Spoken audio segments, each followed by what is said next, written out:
character, knowledge, confidence. SRK Higher Secondary School, Karikalampakkam.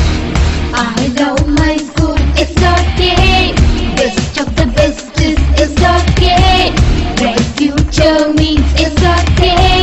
Quality education, SRK. Knowledge forever, love forever.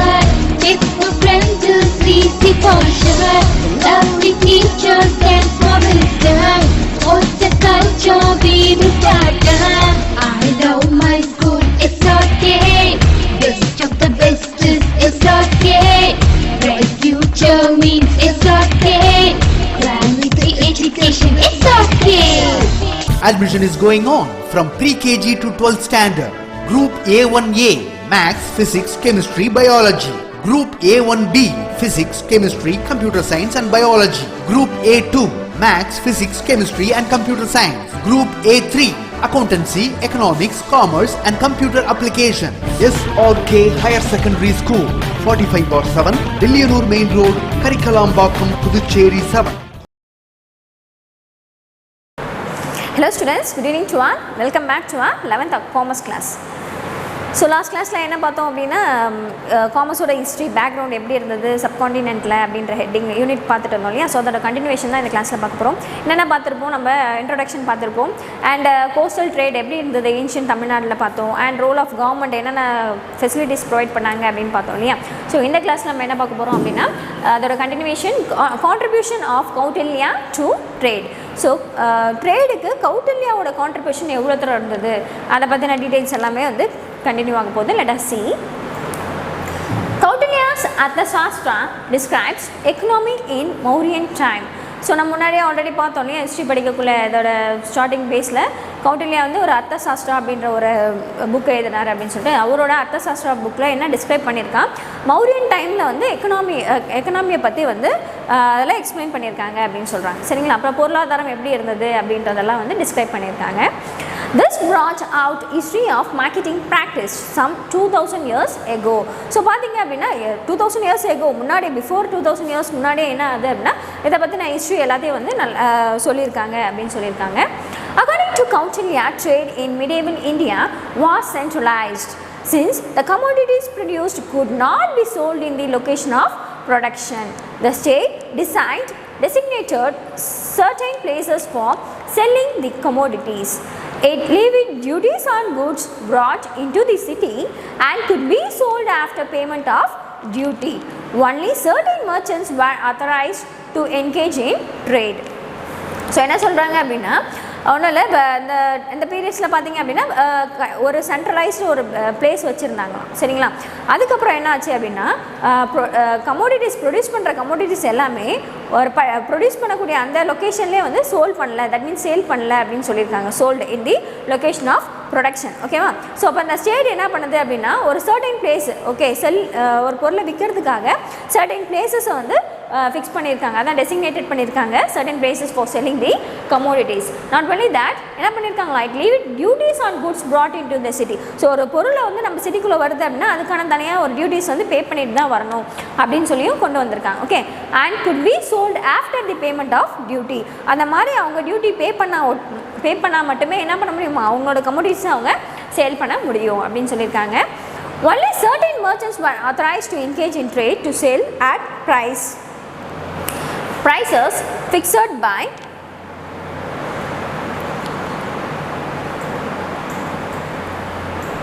the chief controllers of the state trading. ஒரு சில merchants மட்டும் தான் என்ன பண்ணுறாங்களா இந்த மாதிரி அமௌண்ட்டை வந்து பே பண்ணிட்டு வராங்க. யாரும் சொல்கிற amount the chief controller of state ட்ரேடிங்கில் இருக்க சொல்லக்கூடிய அமௌண்ட்டை ஒரு சில மர்ச்சன்ட்ஸ் தான் ஃபாலோ பண்ணுறாங்க. The profit margin allowed for traders ranged between 5% from indigenous goods and 10% for imported goods. So பார்த்தீங்கன்னா ஒரு ப்ராஃபிட் மார்ஜின் ஒன்று அலோவ் பண்ணுறாங்க. சரிங்களா. ஒரு குட்ஸ்க்கும் இவ்வளோ ப்ராஃபிட் நீங்கள் மார்ஜின் வைக்கலாம் அப்படின்னு சொல்லிட்டு அப்போ வந்து உள்ளூர் பொருட்களுக்கு இண்டிஜீனியஸ் குட்ஸ்க்கு பார்த்தீங்கன்னா 5% ஆகும். அண்ட் இம்போர்ட்டட் குட்ஸ் ஏற்றுமதி பண்ணுவோம் இல்லையா அந்த மாதிரி குட்ஸ்க்கு வந்து 10% ஆகும் மார்ஜின் வந்து ஃபிக்ஸ் பண்ணியிருக்காங்க. Import of foreign goods was encouraged to enhance the standard of living of people. So இந்த மாதிரி ஃபாரின் குட்ஸ் நம்ம இம்போர்ட் பண்ணுறோம் இல்லையா இம்போர்ட் பண்ணுறதை வந்து நிறைய என்கரேஜ் பண்ணுறாங்க. எதுக்காக அப்படின்னா அது மூலயமா நம்மளோட பீப்புள்ஸோட standard of living, that means அவங்களோட வாழ்வாதாரம் இன்க்ரீஸ் ஆகும், என்ஹான்ஸ்மெண்ட்ஸ் இன்க்ரீஸ் ஆகுது. தட்ஸ் வை அவங்க என்ன பண்ணுறாங்க, ஃபாரின் ட்ரேட் இம்போர்ட் பண்ணுறது, குட்ஸ் வந்து ஃபாரினுக்கு இம்போர்ட் பண்ணுறதை என்கரேஜ் பண்ணிட்டு இருக்காங்க. Okay, Kautilya gave importance for the state in relation to treasury, taxation, industry, commerce, agricultural and conservation of natural resources.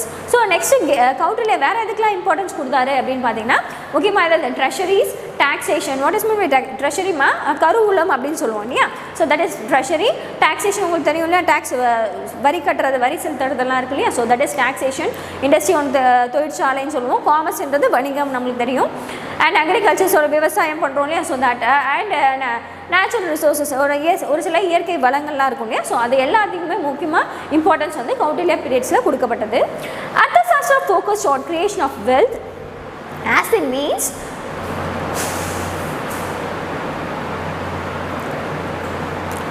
to promote the well-being of the state. He advocated maintenance of perfect balance between the state management and people's welfare through trading activities. So again அவரோட focus எதில் இருந்தது அப்படின்னு பார்த்தீங்கன்னா பீப்புளோட வெல்ஃபேர்லையும் and state management ரெண்டுமே பேலன்ஸ்டாக இருக்கணும். Okay, யாருக்கும் எந்த ஒரு ப்ராப்ளம்ஸும் இருக்கக்கூடாது, ரெண்டுமே பேலன்ஸ்டாக போகணும் அப்படின்னு சொல்லிட்டு அவரோட ஃபோக்கஸ் கொண்டு வந்தாங்க. சரிங்களா. ஸோ இதான் வந்து கௌட்டில்யாவோட கான்ட்ரிபியூஷன் டு ட்ரேட் அந்த ஒரு டாப்பிக்கில் கொடுத்துருக்கிறது. அண்ட் தென் நெக்ஸ்ட் என்ன பார்க்க போகிறோம் டாபிக் பார்த்தீங்க அப்படின்னா commerce and trade in north India. So north இந்தியாவில் காமர்ஸ் அண்ட் ட்ரேட் எப்படி இருந்தது அப்படின்றத கொடுத்துருக்காங்க. Let us see. India was prosperous even during the medieval period from 12th to 16th century despite political upheavals. Even தான் அங்கே political changes நிறையா இருந்தாலுமே என்னாச்சா நம்ம இந்தியாவோட அந்த ட்ரேடிங் ஆக்டிவிட்டிஸ் நல்லாவே ப்ராஸ்பரஸாகவே செழிப்பாக போயிட்டு இருக்கு அப்படின்னு சொல்லியிருந்தாங்க. Balban was the first sultan who paved the way in the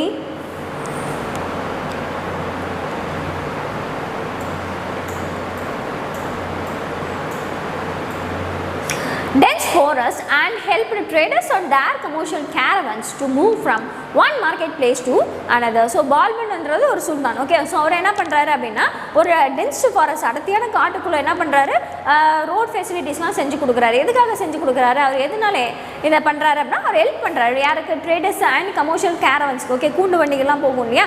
so அவங்களுக்குலாம் வந்து ஹெல்ப் பண்ணுறாரு. ஒரு பிளேஸ்லேருந்து இன்னொரு பிளேஸ்க்கு காட்டில் போக முடியாது இல்லையா. ஸோ அதனால் டென்ஸ் ஃபாரஸ்ட்லலாம் போயிட்டு அவர் ரோட் ஃபெசிலிட்டிஸ்லாம் செஞ்சு கொடுத்துருக்காரு. ஓகே, நெக்ஸ்ட் பார்க்கலாம். Alauddin Khilji brought the price to a very low ebb. So Alauddin Khilji என்ன பண்ணுறாரு அப்படின்னா நிறைய குட்ஸோட ப்ரைஸை வந்து கம்மி பண்ணுறாரு. சரிங்களா, ஒரு சில குட்ஸோட விலை அதிகமாக இருக்கு. ஸோ அதெல்லாம் வந்து அவர் வந்து கொஞ்சம் ரொம்ப கம்மி ரேட்டுக்கு வந்து பண்ணி கொடுக்குறாரு. He encouraged import of foreign goods from Persia and subsidize the goods. So அவர் அது மட்டும் இல்லாமல் என்ன பண்ணுறாராம், இம்போர்ட் பண்ணுறோம் நம்ம ஏற்றுமதி பண்ணுறோம் இல்லையா. ஸோ அந்த மாதிரி குட்ஸை என்கரேஜ் பண்ணுறாரு. ஃபாரின் குட்ஸை ஃபாரினுக்கு நம்ம ஏற்றுமதி பண்ணக்கூடிய குட்ஸ் எல்லாம் வந்து என்கரேஜ் பண்ணுறாரு. எங்கேருந்து, பெர்ஷியாவிலேருந்து பண்ணுறாங்க. அது மட்டும் இல்லாமல் இவர் என்ன பண்ணுறாரு, சப்சிடிஸும் நிறையா ப்ரொவைட் பண்ணுறாங்க. சரிங்களா, சப்சிடிஸ் மீன்ஸ் மானியம் அப்படின்னு சொல்லுவோம். Okay, Arabs were dominant players in India's foreign trade. So பார்த்தீங்க அப்படின்னா அரப்ஸ் எப்படி ஒரு ரோல் ப்ளே பண்ணுறாங்க அப்படின்னா ஒரு டாமினன்ட் ரோலை வந்து ப்ளே பண்ணுறாங்க இந்தியாவோட ஃபாரின் ட்ரேடில். Okay, they never discourage Indian traders like Tamils, Gujaratis, etc. அவங்க வந்து ஆனால் என்ன பண்ணலையா, நம்மளோட தமிழ்ஸ், குஜராத்ஸ், நம்மளோட ட்ரேடர்ஸை யாரையும் வந்து டிஸ்கரேஜ் பண்ணுற மாதிரி எதுவும் செய்யலை அப்படின்னு சொல்லியிருக்காங்க. The trade between the coastal ports were in the hands of ants and Marwaris and Gujaratis. So trade coastal போர்ட்ஸ்க்கு பிட்வீன் இருக்கக்கூடிய ட்ரேட் யார் கீழே இருந்தது அப்படின்னு பார்த்தீங்கன்னா மார்வாரிஸ் கிட்டையும் அண்ட் குஜராத்திஸ் இவங்க ரெண்டு பேர் கையில் தான் இருந்தது அப்படின்னு சொல்லியிருக்காங்க. The overland trade with Central and West Asia in the hands of Multanis who were Indus and Kursanis who were Afghans, Iranians and so on. So பார்த்தீங்கன்னா அதுக்கப்புறம் வந்து இது யார் கையில் போகுது அப்படின்னு பார்த்தீங்கன்னா முல்தானிஸ் அவங்க யார் அப்படின்னா ஹிந்துஸ் அண்ட் குர்சானிஸ் அப்படின்னு சொல்கிறாங்க.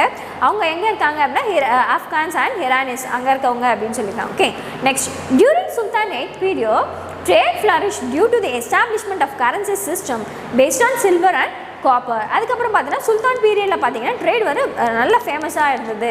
எதனால் அப்படின்னு பார்த்தீங்கன்னா அவங்க வந்து அப்போ காப்பர் அண்ட் சில்வர் கரன்சிஸை வந்து அவங்க எஸ்டாப்ளிஷ் பண்ணுறாங்க. சரிங்களா, ஸோ யார் பீரியடில் எதை பண்ணுறாங்க அப்படின்னா சுல்தான் பீரியடில். Okay, underline this one.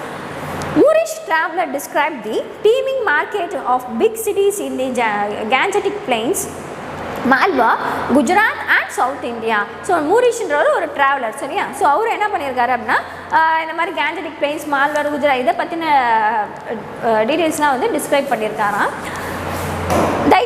The important trade centers were Delhi, Mumbai, Ahmedabad, Sonargun, Jaunpur, Lahore and so on. So இம்பார்ட்டண்டான ட்ரேட் சென்டர் அது அப்படின்னு சொன்னால் என்னென்னலாம் இருந்துச்சு அப்போ அப்படின்னு பார்த்தீங்கன்னா டெல்லி, மும்பை, அஹமதாபாத், சோனார்கூன், ஜான்பூர், லாகூர். ஸோ ஓகே அதுக்கப்புறம் நிறையா இருக்குது. இந்த மாதிரிலாம் வந்து இம்பார்ட்டன்ட் ட்ரேட் சென்டர் அப்போ இருந்துட்டு வந்தது. Okay the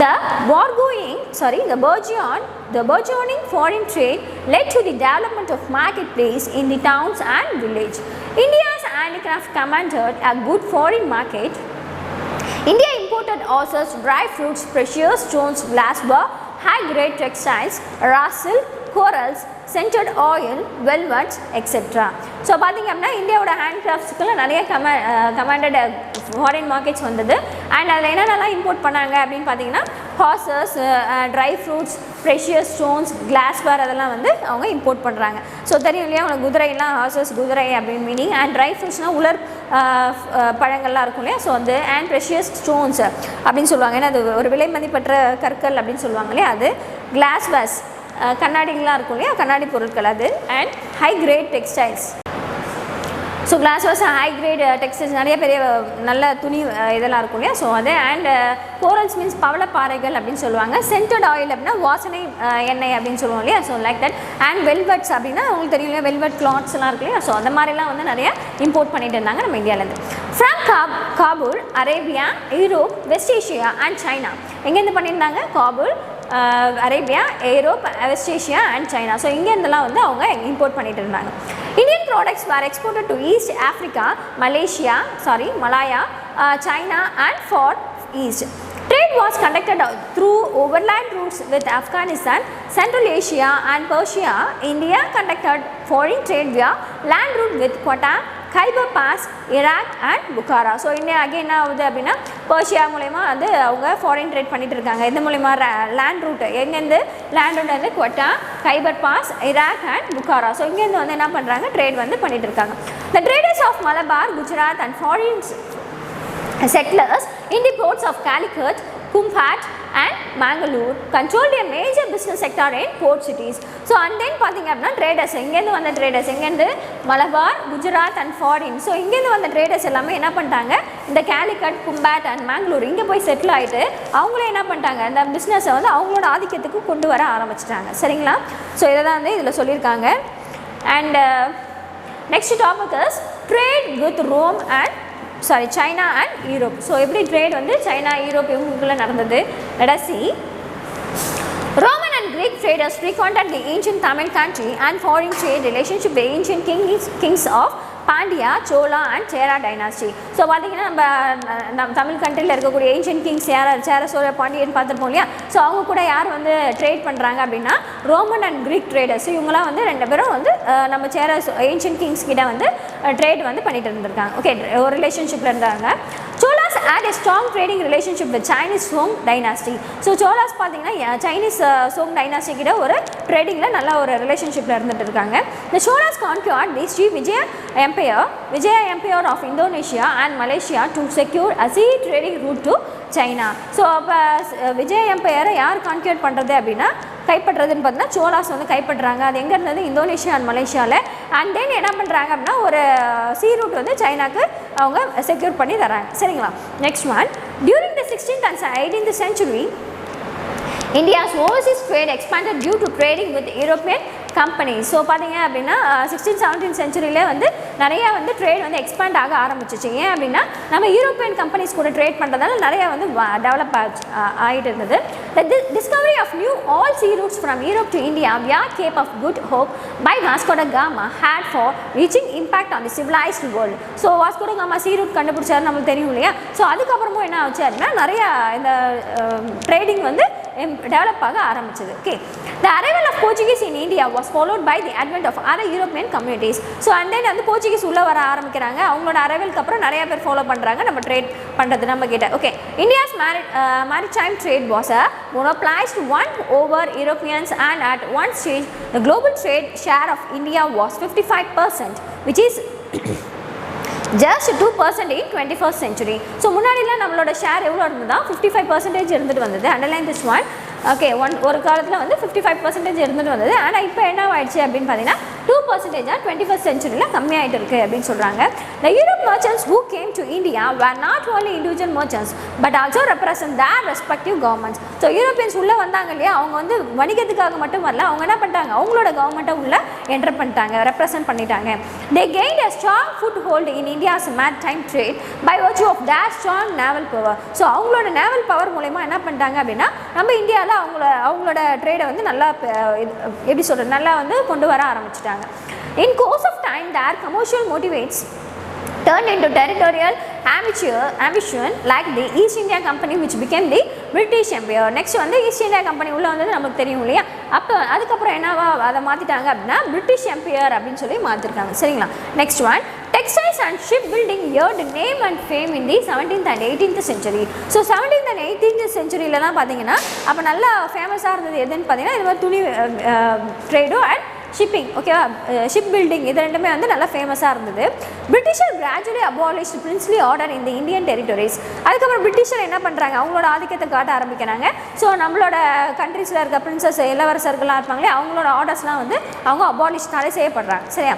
Thus, the demand for Indian goods declined during the British rule. So அதனால் என்ன ஆயிடுச்சு, நம்மளோட பொருளுக்கு வந்து வேலையே இல்லாமல் போயிடுச்சு. நம்ம இந்தியாஸில் உற்பத்தி பண்ணக்கூடிய நிறைய கூட்ஸ்க்கு வந்து மதிப்பு இல்லாமல் போகுது. Britisher put in place policies prohibiting the export of some of the popular goods like Indian textile goods. So again British என்ன பண்ணுறாங்க அப்படின்னா நிறையா நம்மளோட குட்ஸை எக்ஸ்போர்ட் பண்ணுறதை வந்து அபாலிஷ் பண்ணுற ப்ராஹிபிட் பண்ணுறாங்க, நிறைய தடைகள் வந்து விதிக்கிறாங்க. இந்த மாதிரி இந்த குட்ஸ்லாம் போகக்கூடாது அப்படின்னு சொல்லிட்டு அவங்களோட ஆதிக்கத்தை கொண்டு வராங்க. Like handicrafts to Great Britain. So நம்ம கைவினை பொருட்களாக இருக்கு இல்லையா, ஸோ இது எல்லாமே வந்து அவங்க ப்ராஹிபிட் பண்ணிட்டு இருக்காங்க. Okay, between early 1600 and mid 19th century, the British East India Company led establishment and expansion of foreign trade all over Asia. So again 1600 and 19th centuryக்குள்ளே மிடிவல் 19th centuryக்குள்ளே என்ன பண்ணுறாங்க, British East India company establish பண்ணுறாங்க. அது மட்டும் இல்லாமல் அவங்களோட foreign ட்ரேடை ஆல் ஓவர் ஏஷியாவில் எல்லாத்துலேயும் வந்து எக்ஸ்பேண்ட் ஆக ஆரம்பிக்குது.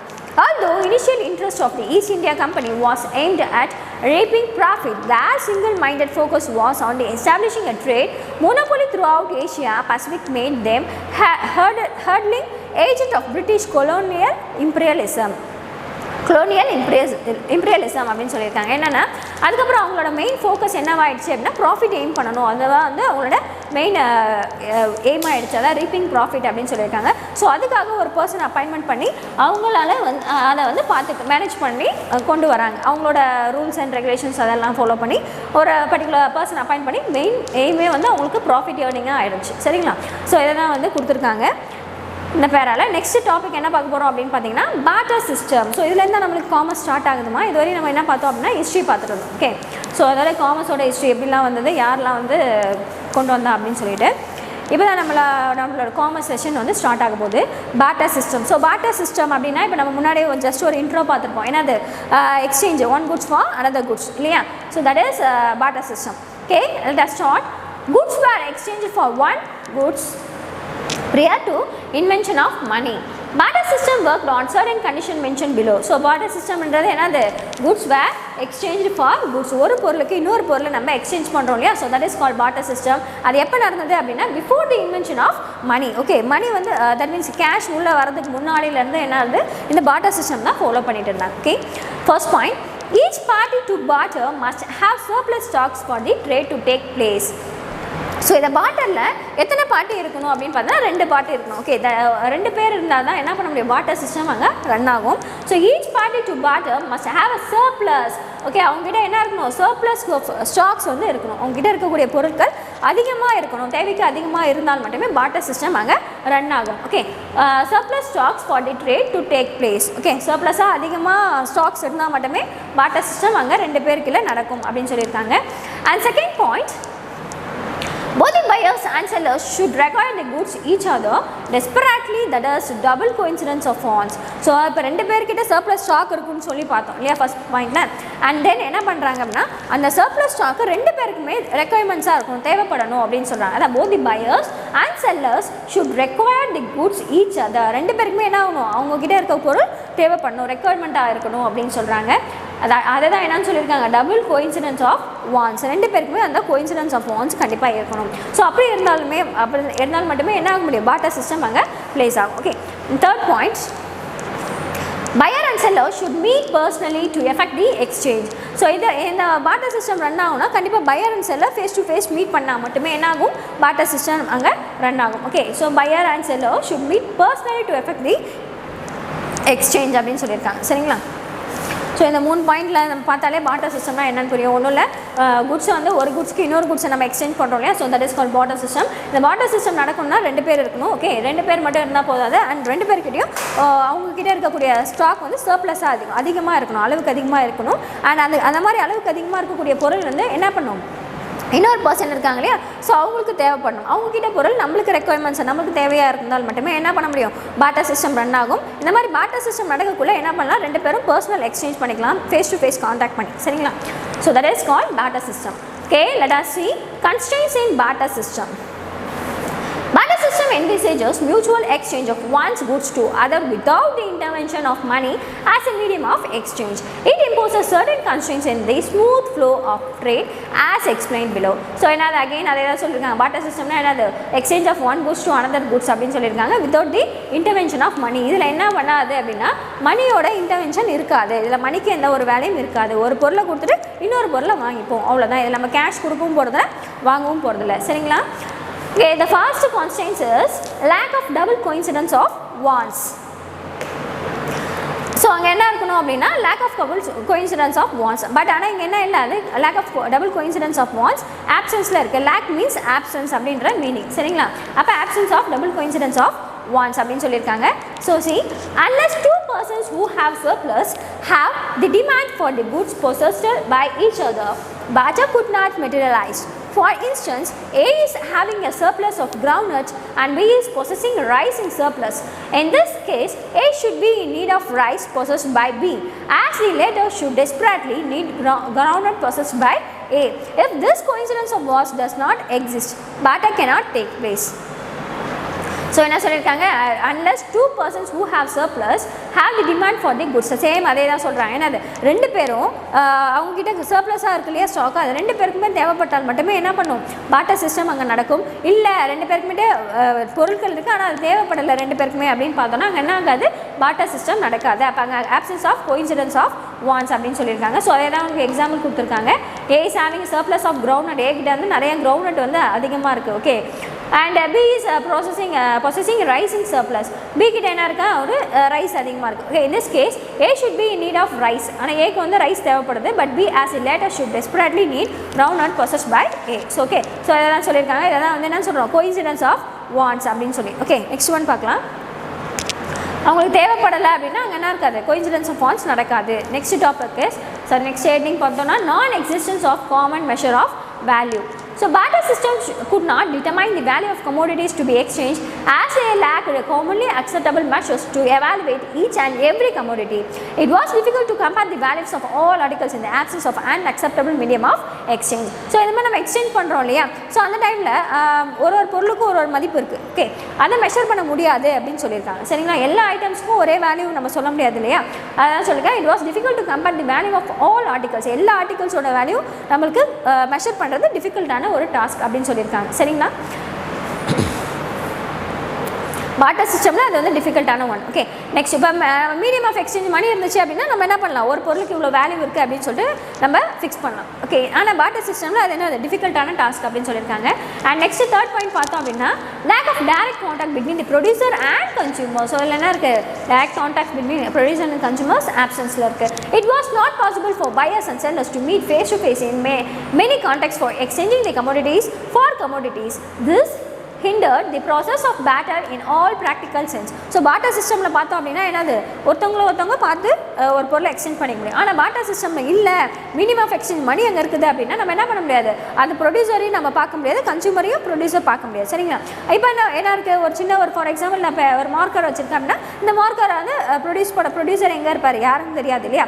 சரி, யார் ப்ரொடியூஸ் பண்ணாரு அப்படின்றது எனக்கு தெரியாது. ஜஸ்ட் கேஷ் எடுத்து போய் கடையில் ஸ்டேஷனில் கொடுத்து இதை வாங்கிட்டு வரேன். ஓகே, அப்போ எனக்கும் ப்ரொடியூசருக்கும் என்ன இல்லை, ஃபேஸ் டு ஃபேஸ் கான்ட்ராக்ட் இல்லை. ஓகேவா? ஸோ அதை தான் சொல்லியிருக்காங்க. It was not possible for buyers and sellers to meet a face to face in many contexts for exchanging the commodities. ஒரு பொருளை எக்ஸ்சேஞ்ச் பண்ணக்குள்ள என்ன இருக்காது, ஃபேஸ் டு ஃபேஸ் கான்டாக்ட் இருக்காது. ஆனால் எங்கே இருக்கும், நம்ம பார்ட்டர் சிஸ்டமில் இருக்கும். சரிங்களா? lack of a surplus stock. Okay, இதுலேயே absence of surplus stock சொல்லியிருக்காங்க. Absence of surplus stock was one of the impediments in barter system. If the buyers and sellers do not have a surplus, then no barter was possible. So same again தான். Okay, so இங்கே வந்து surplus அதிகமாக இருந்தால் மட்டுமே barter system run ஆகும். ஆனால் நம்மளுக்கு சாதாரணமாக அப்படி இல்லை இல்லையா? surplus இருக்குதோ இல்லையோ நம்மளுக்கு கேஷ் கொடுத்தோம் அப்படின்னா பொருள் வரும். ஓகே, ஆனால் barter systemல surplus stock இருந்தால் மட்டுமே barter system அங்கே ரன் ஆகும் அப்படின்னு சொல்லியிருக்காங்க. And next one, invention of money. All the aforesaid constraints were addressed by the invention of money as a medium of exchange. So மேலே சொல்லியிருக்கிறது எல்லாமே மணியை மீடியம் ஆஃப் எக்ஸ்சேஞ்ச் வச்சு தான் சொல்லியிருக்காங்க. சரிங்களா? இதெல்லாம் இருந்துச்சு அப்படின்னா நம்ம பண்ண முடியாது, ஆனால் பார்ட்டர் சிஸ்டமில் அதெல்லாம் நடக்கும் அப்படின்னு சொல்லியிருக்காங்க. Besides there are other hindrances in the smooth exchange of goods from the place of production to the place of consumption like place, time, risk, knowledge, finance and so on. So பார்த்தீங்க அப்படின்னா again நிறைய ஹிண்ட்ரன்ஸும் இருக்குது இந்த partner சிஸ்டமில். அது எது மூலயமா வரும் அப்படின்னு பார்த்தீங்கன்னா place, time, risk, knowledge, finance. Okay, இதை பேஸ் பண்ணி என்ன நிறைய ஹிண்ட்ரன்ஸ் வந்து பார்ட்டர் சிஸ்டமில் இருக்குது அப்படின்னு சொல்லியிருக்காங்க. These are addressed by various mechanisms in detail in the subsequent section of this chapter. So இப்போ அந்த மாதிரி ஹிண்ட்ரன்ஸ் எதெல்லாம் வருது இதெல்லாம் பார்த்தோம் இல்லையா? ஸோ அதை ப்ரீஃபாக இங்கே கொடுத்துருக்காங்க. Let us discuss hindrance of commerce. என்னென்ன தடைகள் இருக்குது அப்படின்றது.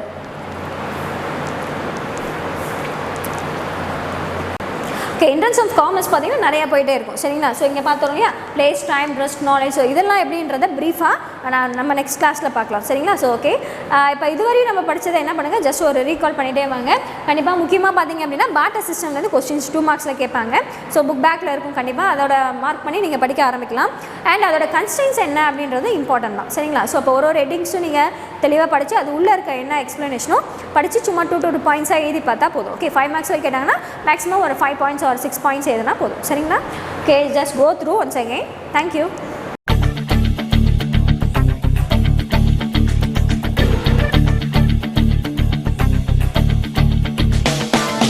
ஒரே லட்சியம் எங்கள் கண்ணிலே நிறைவேறிடும் அந்த நாளிலே உலகம் போற்றிடும் எங்கள் பள்ளியே SRK.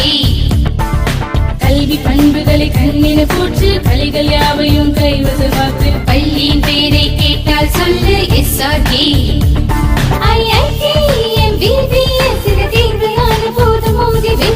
ஒரே லட்சியம் எங்கள் கண்ணிலே நிறைவேறிடும் அந்த நாளிலே உலகம் போற்றிடும் எங்கள் பள்ளியே SRK. கல்வி பண்புகளை கண்ணின போற்று கலைகள் யாவையும் கைவசமாக்கு பள்ளியின் பெயரை கேட்டால் சொல்லு SRK. Admission is going on from pre-KG to 12th standard. Group A1A Maths, Physics, Chemistry, Biology.